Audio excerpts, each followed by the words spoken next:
India's strength lies in its innovation.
आज हम भारत की उस बेटी से आपकी मुलाकात कराने जा रहे हैं जो डिफेंस के क्षेत्र में एक अपना अहम योगदान दे रही हैं। डीआरडीओ के साथ काम करते हुए सेना की ज़रूरतों को पूरा कर रही हैं, उपकरण तैयार कर रही हैं। मृणाल, आपका बहुत बहुत स्वागत है। धन्यवाद। इस सफ़र के बारे में बताएं कि इस तरफ कैसे आना हुआ। बहुत बहुत शुक्रिया मुझे यहाँ बुलाने के लिए। मैं भारत की पंजाब की बेटी हूँ और इस परिवार से जन्मी हूँ और ये मेरा सौभाग्य रहा है जिस परिवार में मेरा पालन पोषण हुआ कि वहाँ पे कभी बेटों और बेटियों में कभी भी एक मात्र भी फर्क नहीं किया गया। जो अपॉर्चुनिटीज बेटों को मिली उतनी ही बेटियों को भी मिली। तो लड़की होते हुए मैंने कभी ये सोचा ही नहीं कि कौन सा फील्ड है जिसमें मैं आ सकती हूँ या नहीं आ सकती हूँ। डिफेंस हो, टेक्नोलॉजी हो, सिविल सर्विसेज हो, कुछ भी हो, मेरी फैमिली ने कभी इस चीज का या हमारे माइंड पे भी कभी उस चीज का वो स्ट्रेस नहीं था कि ये फील्ड में कोई जेंडर बायस हो सकता है।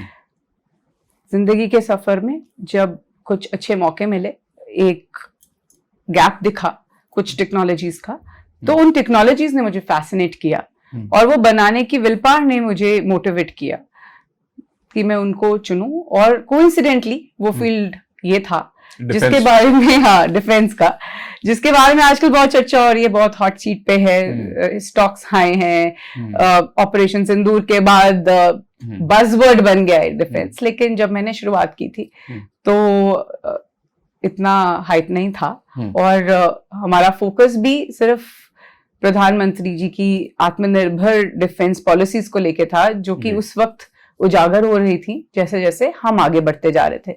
तो everything is destiny, I believe. जो what you seeks you.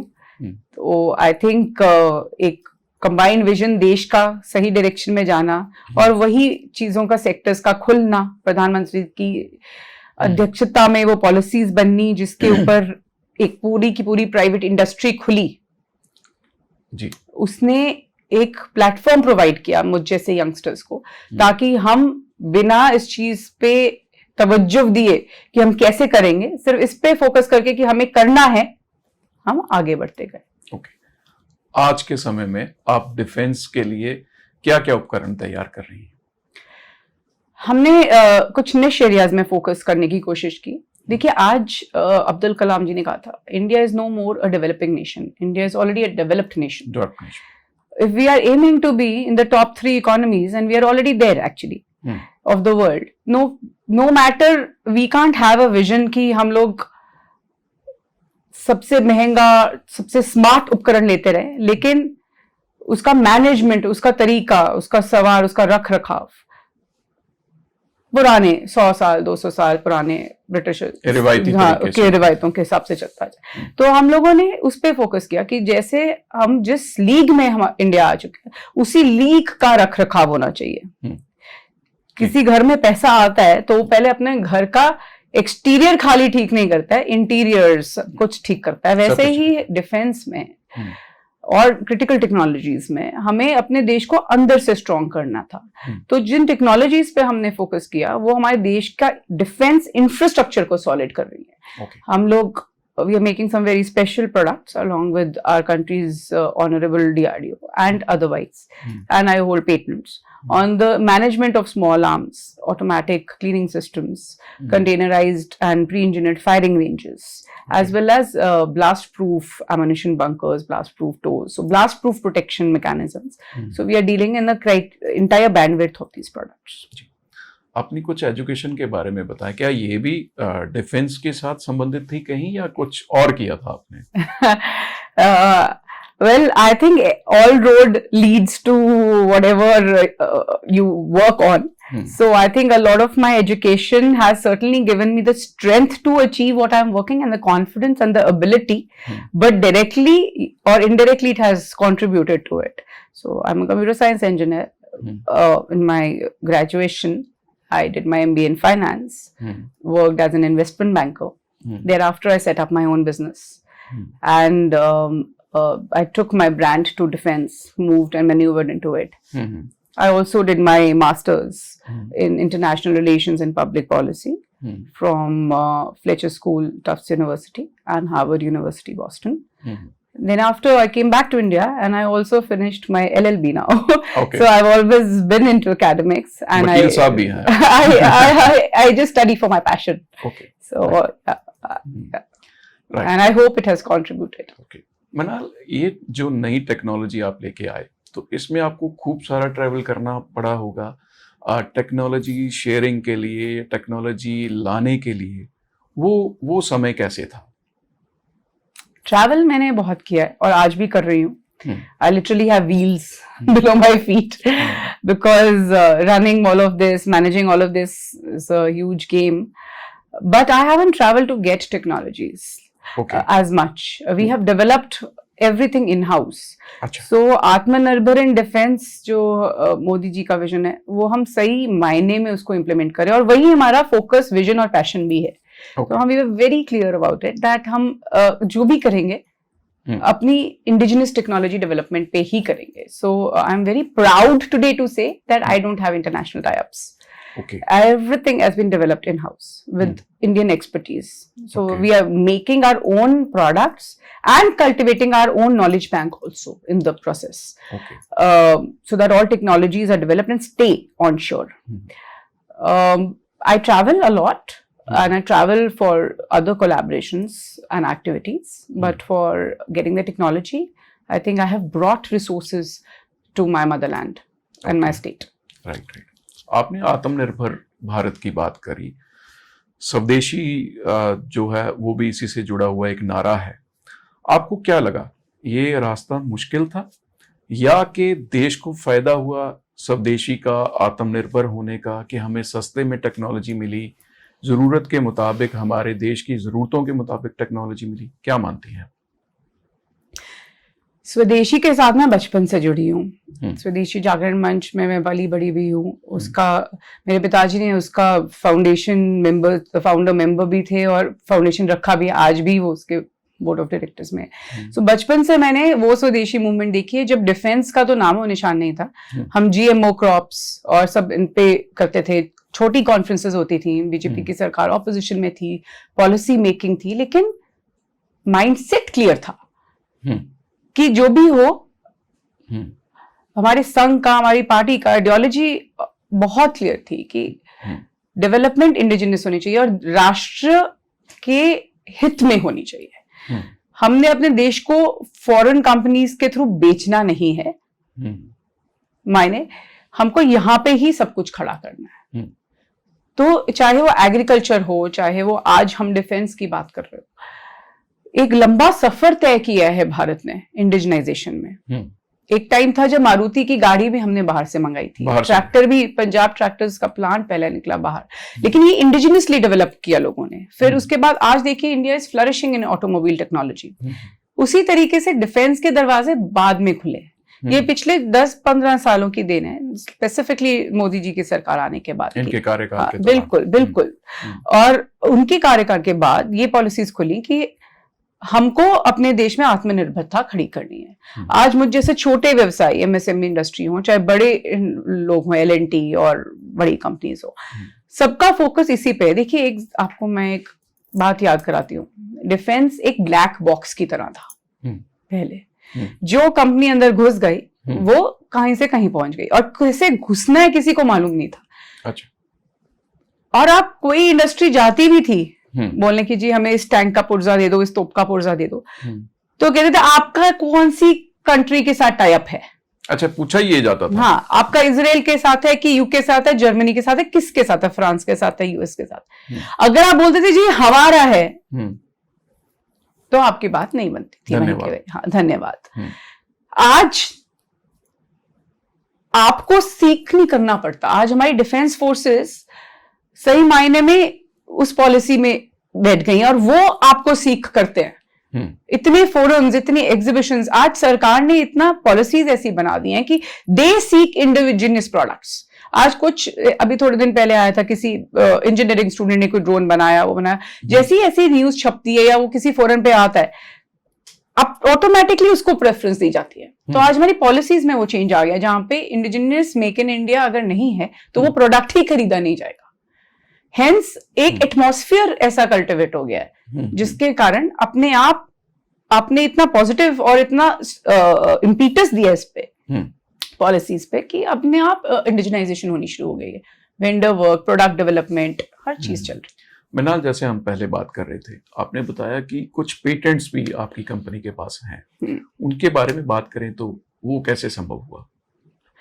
I think I was very clear that जो चीज हम बना रहे हैं वो इनोवेटिव है। हमने उस चीज में हाथ ही नहीं डाला जो हमको इनोवेटिव नहीं लगी। अच्छा। जिसमें हमें लगा कि हमारी इंजीनियरिंग स्किल्स, मेरी कंपनी के लोगों की स्किल्स और भारत में हम कुछ एडिशन कर सके, हमने सिर्फ वही प्रोडक्ट्स बनाए। और वो जो प्रोडक्ट्स बनाए एज ए सिंपल प्रोसेस, देखिए मैंने सब कुछ अपने हाथ से स्ट्रक्चर किया इस कंपनी में। तो पहले फॉर्म भरने से पेटेंट का से लेके उसको उसकी क्वेरीज सॉल्व करने में वो सब कुछ अप द लर्निंग कर्व रहा है। अब चीजें बहुत इजी हो गई हैं। तो मैंने जो पेटेंट्स डाले थे, fortunately all those technologies were accepted and today I am proud to say I have about 5 patents in the company. ठीक है, एक बार फिर से आत्मनिर्भर भारत की तरफ आते हैं। आप क्या मानती हैं कि एक तो स्वदेशी का नारा है, उसके बाद आत्मनिर्भर भारत है, देश की आर्थिकता को ये मजबूत कर रहा है, रोजगार भी दे रहा है, युवाओं के भविष्य में इसका क्या योगदान है? कई चीजें स्टार्टिंग में स्लो लगती हैं, बैम्बू शूट की तरह से, है ना, जिसकी जड़ें पहले नीचे चलती जाएंगी, आपको पौधा नहीं दिखेगा, लेकिन जब एकदम से छूटता है तो वो इतनी तेजी से आगे बढ़ता है कि सब दूसरे पौधों को और ट्रीज को पछाड़ देता है।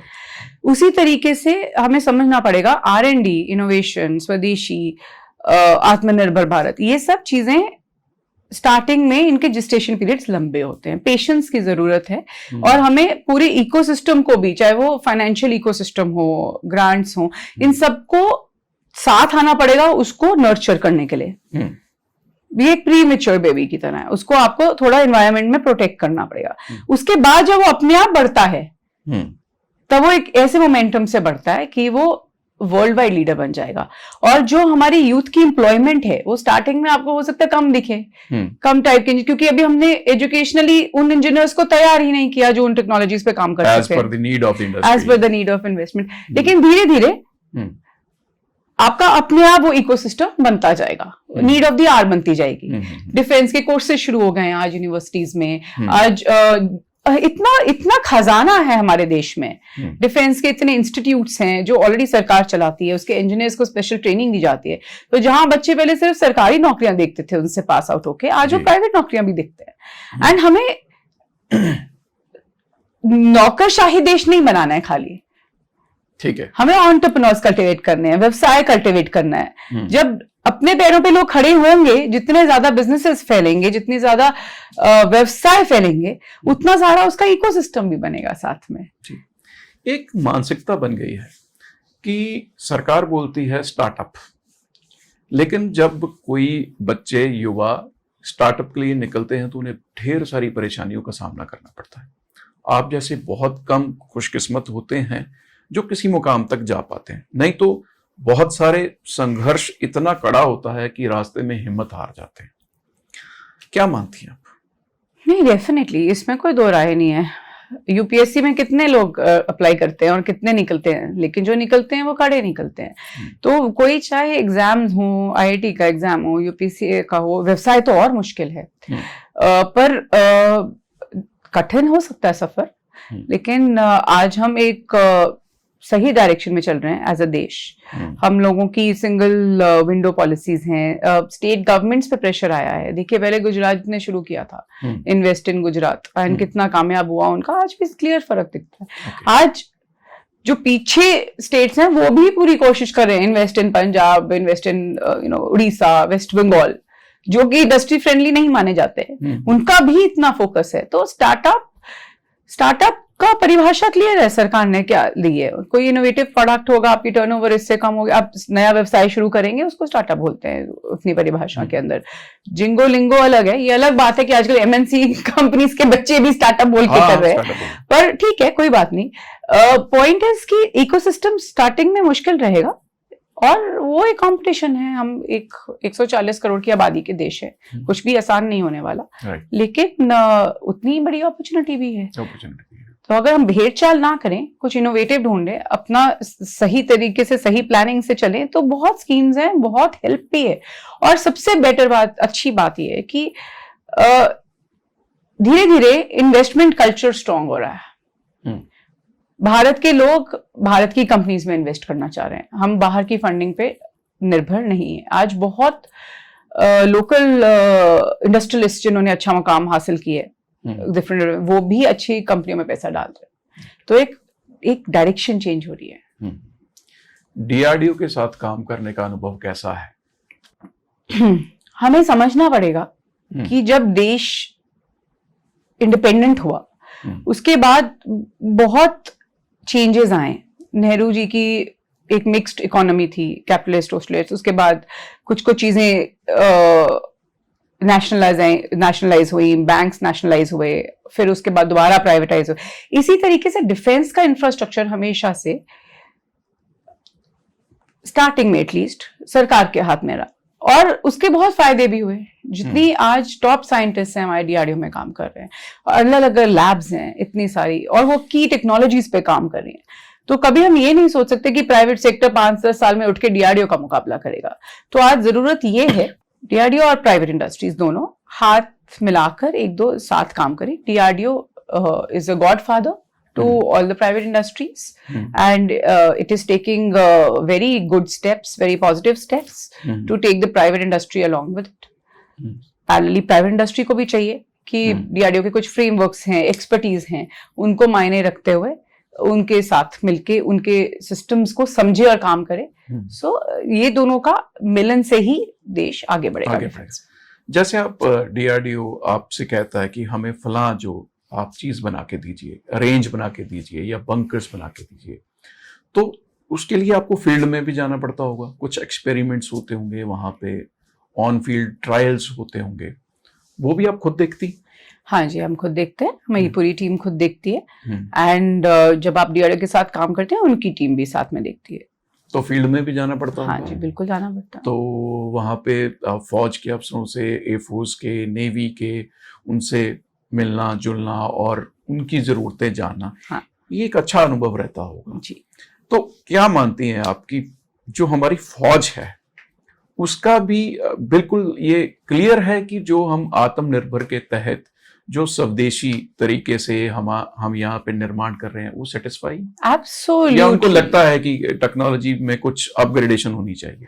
दोनों है, डिपेंड करता है कौन सी टेक्नोलॉजीज हैं, किस कैलिबर की टेक्नोलॉजीज हैं। ये जनरली इसका कोई जनरल आंसर नहीं है, लेकिन मैं ये बिल्कुल 100% श्योरिटी से बोल सकती हूँ कि फोकस हम सबका एक ही है, और फौज का खासकर, कि टेक्नोलॉजीज जितनी आत्मनिर्भर बने, इंडिजिनस बने, उतना अच्छा है।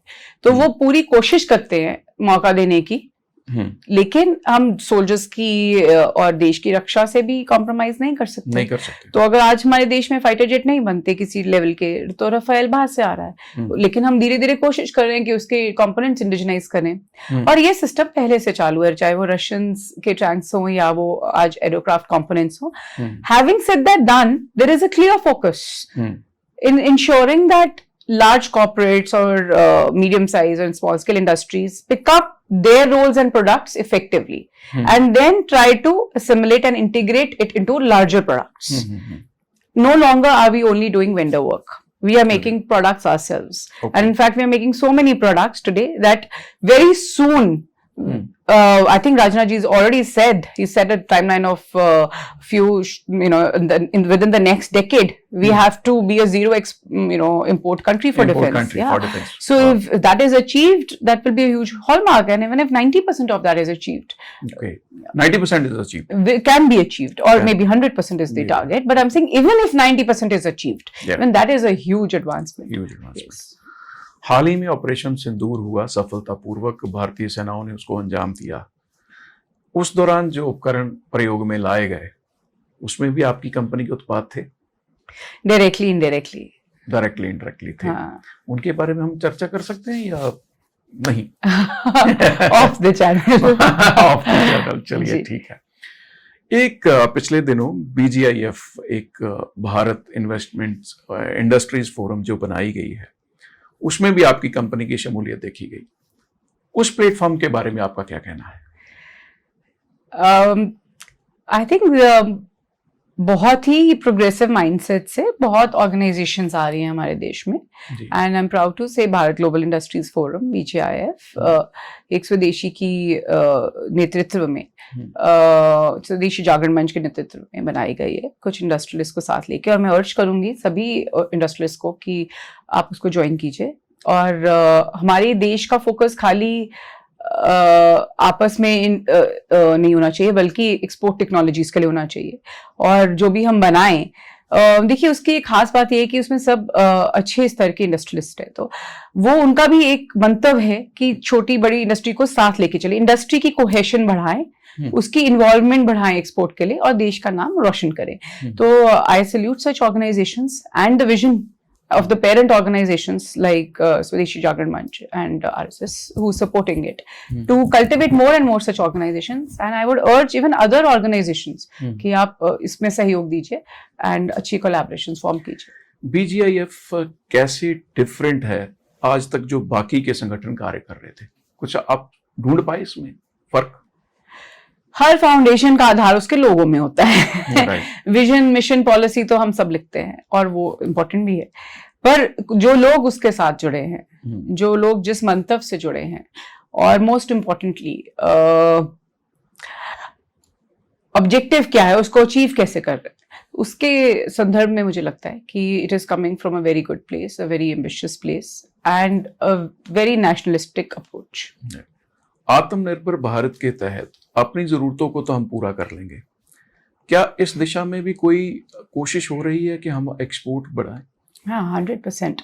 आज आप किसी भी डिफेंस इंडस्ट्रियलिस्ट से बात करेंगे तो हमें देश में तो देखना ही है, लेकिन हमारा आंख खाली देश पे नहीं है, हमारी आंख इसमें कि हमें ग्लोबल लीडर कैसे बनना है अपने अपने प्रोडक्ट कैटेगरी में। तो India is very well placed. देखिए बहुत ही कम कंट्रीज हैं जिनमें खुद के इंडिजिनस प्रोडक्ट्स हैं डिफेंस के। बहुत बड़े बड़े देशों में भी इंडिजिनस इंडस्ट्री नहीं है, वो सब इंपोर्ट कर रही हैं, और वो हमसे बहुत आगे भी होंगे बहुत सारी चीजों में। स्पेशली एशियन कंट्रीज में तो कहीं नहीं है, कहीं नहीं है। रशिया, चाइना, इंडिया को छोड़ के कुछ भी नहीं है। हर जगह आप पूरा अपना जियोपॉलिटिकल स्ट्रक्चर देख लीजिए, साउथ एशिया देख लीजिए, parallelly MENA region, Gulf region. So I think from government side also, Modi ji has said, "Make in India for the world." Okay. अच्छा, ये भी एक नारा है। हाँ, यही नारा है, make in India for the world. हम देश में बनाएंगे। मोदी जी ने कहा ना कि पैसा यहाँ रहना चाहिए देश में, देश में रहना हाँ, चाहिए। तो बाहर से हम दूसरों के लिए बनाए, देश में बनाएंगे। तो डिफेंस सेक्टर की भी ये ओपनिंग एक्सपोर्ट वाली हो सकती है? नहीं है, ऑलरेडी है। Already और सबका फोकस है आज देश भर का दुनिया भर का जितना एम्यूनेशन बन रहा है, मैं कॉन्फिडेंटली कह सकती हूँ बहुत मात्रा में इंडिया में उत्पादन हो रहा है उसका। हो रहा है। तो एज ए कंपनी आप डायरेक्ट एक्सपोर्ट कर पाएंगी या कि ये सरकार के जरिए होगा? अगेन आई थिंक मेरे प्रोडक्ट्स के अंदर हम डायरेक्ट एक्सपोर्ट कर सकते हैं, बट बहुत सारे ऐसे प्रोडक्ट्स भी हो सकते हैं जिसमें डायरेक्ट, कुछ में डायरेक्ट है, कुछ में इनडायरेक्ट एक्सपोर्ट होगा और सरकार के साथ मिलके होगा। वो एक ग्लोबल डिफेंस मैपिंग अलग अलग चीजों की अलग अलग तरीके से होती है। बट डेफिनेटली आप कुछ भी एक्सपोर्ट नहीं कर सकते ऐसे ही privately. You have to take the foreign office into loop. Okay, आप प्राइवेट सेक्टर में डिफेंस के लिए काम कर रही हैं, आप तो एक कंपनी को हेड कर रही हैं, आपने देखा कि फीमेल्स भी इस सेक्टर में आ रही? एब्सोल्युटली। जब मैंने शुरू किया था आज से 8 साल पहले, तब मुझे लग रहा था कि बहुत कम मात्रा में लोग थे, फीमेल्स थे। और हर जगह जहां मैं जाती थी, फौज के अफसर, मिनिस्टर ऑफ डिफेंस के अफसर, मैडम आप कैसे डिफेंस में, तो आपको कैसे सूझा। लेकिन आज I am very happy to see that yes, the ratio is very less. Still, yes, and it will always be unless the grassroots level work is done to promote women in technology. ये एक अलग विषय है जिस पे बात कर सकते हैं। हमारे यहाँ पे बहुत लड़कियां इंजीनियरिंग पढ़ तो रही हैं, लेकिन कितनी लड़कियां उसको आगे बढ़ा रही हैं एज करियर? उसकी वजह क्या मानती है? वो एक सोशल फैब्रिक की कमी है। मेरा मानना पर्सनली है कि बहुत मात्रा में आज ग्राउंड लेवल पे लड़कियां इंजीनियरिंग कर रही हैं, साइंस या डॉक्टर बनकर भी एक मात्रा में, इसलिए कि कर लो तो शायद कोई अच्छा लड़का मिल जाए। ये सोच है काफी हद तक ग्राउंड लेवल पे, मेंटालिटी। ये नहीं है कि हमारी लड़की अगर इंजीनियर बन जाए तो कल्पना चावला बने। हमें देश में कल्पना चावला बनानी है, हमें देश में उस लेवल के इंजीनियर्स चाहिए। आज इसरो में देखिए, सब सैटेलाइट्स विमेन हेड कर रही हैं, लॉन्च कर रही हैं। ISRO as an organisation, Mangalyaan उन्होंने हेड किया, कितनी अच्छी अच्छी। I think women excel in whatever they study, but are they implementing it? एक डिग्री मिल जाए, हम भी इतना है तो मेरा पैकेज इतना है तो लड़के का पैकेज इससे ऊपर। मुझे ये लगता है हमारे कुछ ना कुछ अभी भी बहुत न्यूनतम फर्क है हमारे सोच में और हमारे व्यवसाय में, और जिस तरीके से हम अपनी लड़कियों का पालन पोषण करते हैं और उनका फ्यूचर देखते हैं। आज भी पेरेंट्स को ये है कि हमारी लड़की सेटल हो जाए, अपने ससुराल में सेटल हो जाए, लेकिन हमें व्यवसाय में कितना सेटल हो ये नहीं सोचा जाता। वहां पे कुछ ना कुछ कमी है। मृणाल जी, आप ये मानती हैं कि कहीं ना कहीं लड़कियों के लिए, चाहे वो शिक्षा उनके पास है, बीटेक करी है, लेकिन ओपनिंग्स की कमी है? नहीं, मुझे नहीं लगता कि लड़कियों के लिए ओपनिंग्स की कमी है जी। पर्सनली नहीं लगता मुझे। आज हमारे देश में इक्वल अपॉर्चुनिटी काफी हद तक बहुत व्यवसायों में अवेलेबल है, और जहां पर ऐसी सोच होगी भी शायद कहीं, तो वहां पे भी उसको ब्रेक किया जा सकता है। क्वेश्चन खुद की माइंडसेट और कॉन्फिडेंस का है। ओपनिंग्स आज मुझे लगता है यंगस्टर्स में, जो आपकी जेन जी है, उसमें it's available for everyone, and children Gen Z are much more confident in the terms of their choices, in terms of what they want, their freedom, and they are more conscious about such sustainable choices also. So whether it is sustainability for the environment or sustainability for their own careers, they are very conscious about it. Right. तो मुझे नहीं लगता opportunities की इतनी कमी है। Opportunities फिर भी लड़कियों के लिए भी बहुत हैं, बट हाँ, लड़कियां किस दिशा में अपने आप को लेके जाना चाहती हैं वो उनकी विल पावर और उनके एनवायरनमेंट की सपोर्ट पे भी डिपेंड करता है। फैमिली सपोर्ट, जो फैमिली सपोर्ट है। जी जी। मृणाल, आपका जो परिवार है वो पंजाब की मालवा क्षेत्र से जुड़ा हुआ है, और यूं कहिए कि आपके दादाजी से लेकर पिताजी, दादी जी खून पसीने से पंजाब को सींचा है, अब रोजगार भी दे रहे हैं। लेकिन पंजाब बहुत सारी चीज़ों में अभी भी पीछे चल रहा है, स्पेशली जब हम मालवा क्षेत्र की बात कर लें। कुछ परिवार बहुत आगे बढ़ गए, कुछ परिवार आगे बढ़ ही नहीं पाए, और जब हम बात लड़कियों की करते हैं तो वहाँ पर उनको उनकी दशा सुधारने के लिए, उनकी दिशा उन्हें दिखाने के लिए कोई पर्याप्त इंतजाम नहीं है। आप जाती रहती होंगी मानसा, इस क्षेत्र आपने देखा है सारा, क्या मानती हैं आप? मैं ये मानती हूँ कि पंजाब में ओवरऑल यूथ थोड़ा भटक गया है। जो सोशल फैब्रिक है पंजाब का, जिसके कारण पंजाब एक टाइम पे नंबर 1 स्टेट था जीडीपी में, maximum contribution to military and maximum contribution to the GDP. सबसे ज्यादा जवान भी यहाँ से थे और सबसे ज्यादा इकोनॉमिक पावर और सबसे ज्यादा फूड ग्रेन्स भी यहाँ पे थे। हाँ, किसान भी यहाँ थे। सबको पता है इंदिरा गांधी जी के टाइम पे ग्रीन रेवोल्यूशन हुआ, उन्होंने यूपी मध्य प्रदेश में बढ़ाया, मिलिट्री का स्ट्रक्चर चेंज किया, पॉलिटिक्स आ गई बीच में। पर फिर भी उस नंबर 1 रैंक से इंडस्ट्रीज, सबसे बड़ी इंडस्ट्रीज इस क्षेत्र में लगती थी पंजाब हरियाणा, आज ये सब पिछड़ के 19वें नंबर पे है। बिल्कुल।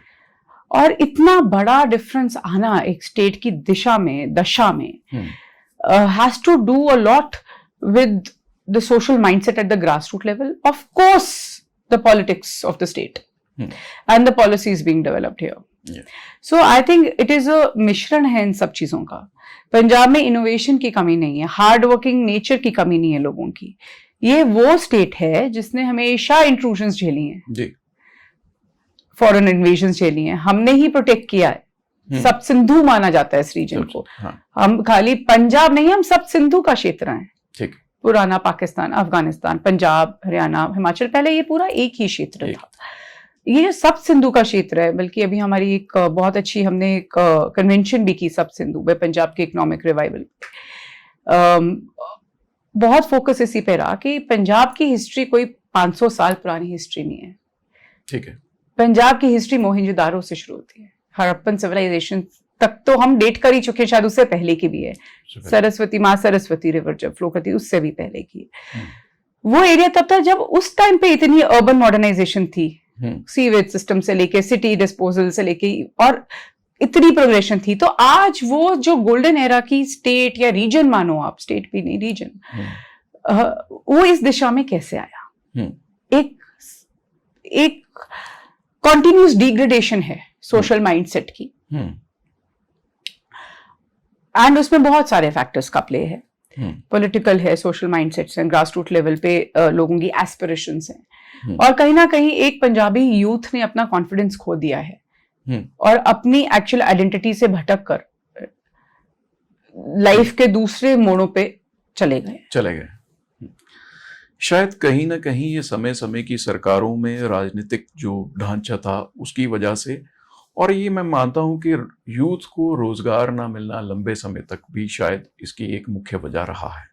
नहीं, रोजगार क्यों नहीं मिल रहा? पंजाब में आज रोजगार बाहर से आ रहा है। पंजाब का किसान खुद खेती नहीं कर रहा, बाहर के स्टेट से लोग आके खेती कर रहे हैं। पंजाब की इंडस्ट्री पंजाबी नहीं चला रहे, बाहर की लेबर आ रही है। लेबर चौक पे चले जाइए आप, किसकी लेबर खड़ी है वहां पर।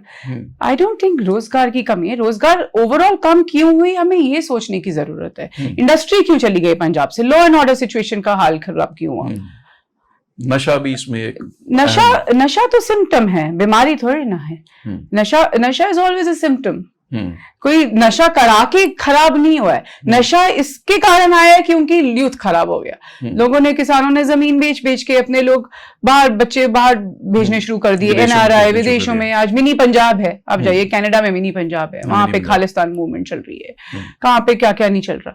पॉइंट ये कि हमारा एक सोशल फैब्रिक बिगड़ गया। वो सोशल फैब्रिक जो ये था कि हम एक पंजाबी कल्चर में इंडस्ट्रियस लोग थे, पठानी लोग थे, वर्किंग लोग थे, सिख कम्युनिटी में वो जज्बा था, हिंदू कम्युनिटी में वो महाराजा अग्रसेन ने पूरी अग्रवाल कम्युनिटी बिठाई साउथ ऑफ पंजाब हरियाणा में।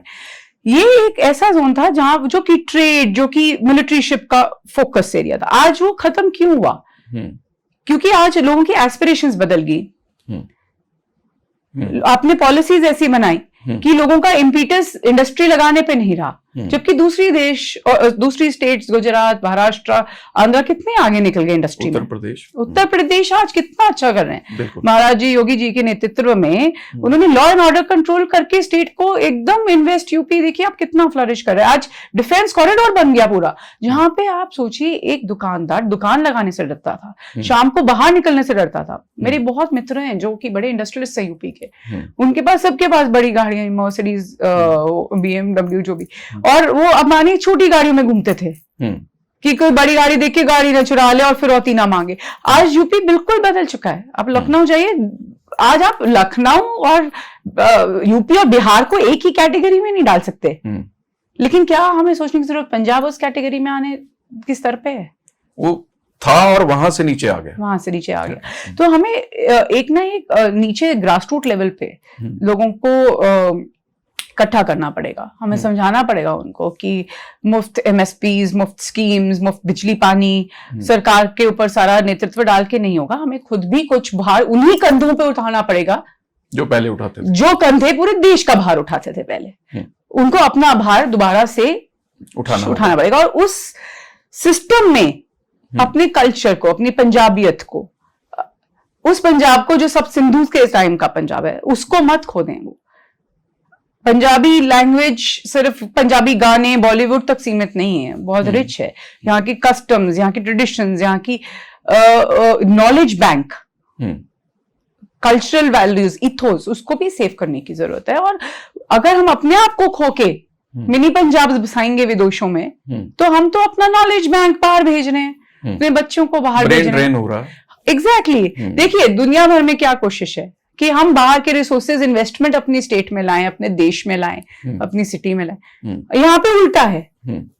यहाँ के नेता बोलते हैं कि भाई वीजा लगवा दो बच्चों का, आपकी पॉलिसी वीजा नहीं लगने देगी। ऐसे थोड़ा रहना है। हम अपने बच्चों को प्रेरित कर रहे हैं कि यहाँ पे कुछ नहीं रखा, आप बाहर जाइए। बात तो ठीक है आपकी। राजनीतिक परिवार से आती हैं, पंजाब की समस्या को भी इतना गहराई से जानती हैं। राजनीति में आने की कोई योजना है आने वाले 5-10 साल में? राजनीतिक फैमिली से नहीं, मैं एक सोशल रिफॉर्मिस्ट फैमिली से भी हूँ। तो चाहे वो पूरे देश और बाकी इसमें देव समाज स्कूल हो जो मेरे पर दादाजी ने लगाए, उसके बाद पूरे संस्थान सर्वहितकारी स्कूल जो मेरे दादाजी ने लगाए, आज भी मेरी माताजी भी इंस्टीट्यूशंस रन कर रही हैं, पिताजी। तो एक परिवार में हमेशा से सेवा भाव रहा है। सेवा राजनीति में भी की जा सकती है, संस्थाओं से जुड़ के भी की जा सकती है। अगर सही मौके पे सही चीज में ये लगेगा कि मेरी कंट्रीब्यूशन इस देश की सेवा के लिए होनी चाहिए और वो देश की सेवा के माध्यम राजनीति से होगा, तो राजनीति। और इलेक्शंस लड़ो नहीं लड़ो, सीट पे बैठो, मौजे पे बैठो, लेकिन जो भी काम करो उसकी अप्रोच नेशनलिस्टिक होनी चाहिए। आपकी जो विचार हैं, इस युवा आयु में बहुत सारे युवा हमारे भटके हुए हैं। बात करें पंजाब की तो आपके पास एक विजन है, एक सोच है। पंजाब के युवाओं को क्या संदेश देना चाहती हैं? I think being a Punjabi and being an Bharatiya, I would only like to say that Punjab का भविष्य आपकी खुद की हाथों की मेहनत में है। तो खाली अपना करियर ही नहीं, बट इस मिट्टी का, अपनी स्टेट का, अपने पुरखों की मिट्टी का भविष्य बनाएं। याद रखिए, पसीना मिट्टी नाल मिले ताही रब्बी बरकत बनता है। बहुत खूब, बहुत खूब, बहुत अच्छी बात करी आपने। डिफेंस के बाद इससे आगे जाने की क्या योजना है? आई थिंक फाइनेंस पढ़ते हुए डिफेंस में आ गए, अब आगे की क्या योजना? यू हैव टू, अभी तो बहुत लंबी उम्र पड़ी है। Yes, I have miles to go. Yeah. And as Robert Frost said, miles to go before I sleep. Yes, of course. And I think I'm loving where I am right now, in the zone I'm right now, doing what I'm liking to do. And of course, खाली defence नहीं, मैं और भी बहुत संस्थाओं में अपना योगदान देती हूँ। तो उनको आगे बढ़ाना है, इस काम को आगे बढ़ाना है और उसके साथ साथ अपने देश को आगे बढ़ाना है। मरनाल हित ब्लेशी तायल जी, ये सारे एजुकेशन में, इंडस्ट्री में सब कुछ तो हो गया, मरनाल कहाँ है? दिन भर में मरनाल से मिल पाते हो कहीं? अब थोड़ा मिलना कम होता है, लेकिन उद्देश्य के लिए इतना जारी है। कुछ पाना है तो थोड़ा सा सैक्रिफाइस करना पड़ेगा, कोई you can't get it all. So अभी उद्देश्य इतना बड़ा है, हमारे सामने जो चीज हमें पानी है, करना है, देश का नाम और देश की इनोवेशंस को जहां तक पहुंचाना है, देश की सेवा में जो करना है, वो इतना बड़ा उद्देश्य है कि अब आई थिंक मृणाल भी इसी में ही और इसी का ही एक अंग बन गई है, हिस्सा बन चुकी है। हॉबी क्या है आपकी? Well, I've been a sports enthusiast. I've been a sports person in my life throughout, in my school days. I've been a karate champion, a basketball player, an athlete. So still I like, being active a lot. But more so, I think I love reading. I've always loved reading different kinds of books, specifically non-fiction. Okay. Do you like Bollywood? Yeah, that way is absolutely, but it normally, not overly. Normally, I love watching movies. I love going out with my friends. I love adventure activities. Theatre. I'm particularly fond of theatre and music. Okay. So all of this is a part of normal life. Bollywood is Punjabi film industry. Okay. Yeah, I heard something else. I'm like, okay. Yeah, I think I love movies, Punjabi movies. Some of them are classic. मैंने काला coat ऐसे ही नहीं डाला, So maybe that inspired me He's to no know. more now. Yeah. He's no more Yes, I came to know a few days back. Yeah. Wonderful actor. Yeah, I think wonderful. I love certain Punjabi movies and love watching them again and again. So, I think Punjabi movies also should come up with more amount of themes to diversify because the audience is huge. Trust me on it. Like often we are looking, हम देखते रहते हैं कि यार अब कोई अच्छी Punjabi movie भी नहीं आई, जट एंड जूलियट और इसी टाइप की आ रही है कुछ और सब्सटैंशियल किसी और सब्जेक्ट के ऊपर कुछ और सब्जेक्ट. ओके. राइट. मनाल, आपने बड़े बिजी शेड्यूल से हमें समय दिया. आपका बहुत बहुत धन्यवाद. Thank you. मैं आशा करता हूं कि आपकी बातों से हमारा यूथ एंड स्पेशली हमारी बेटियां बहुत प्रेरित हुई होंगी. और मैं एक आपसे दरख्वास्त भी करना चाहूंगा कि जब भी कभी आपको ये मौका मिले कि आप बेटियों को आगे बढ़ा सके, उसमें पीछे मुड़कर कभी मत देखिएगा और निरंतर आगे बढ़िएगा. धन्यवाद. Thank you.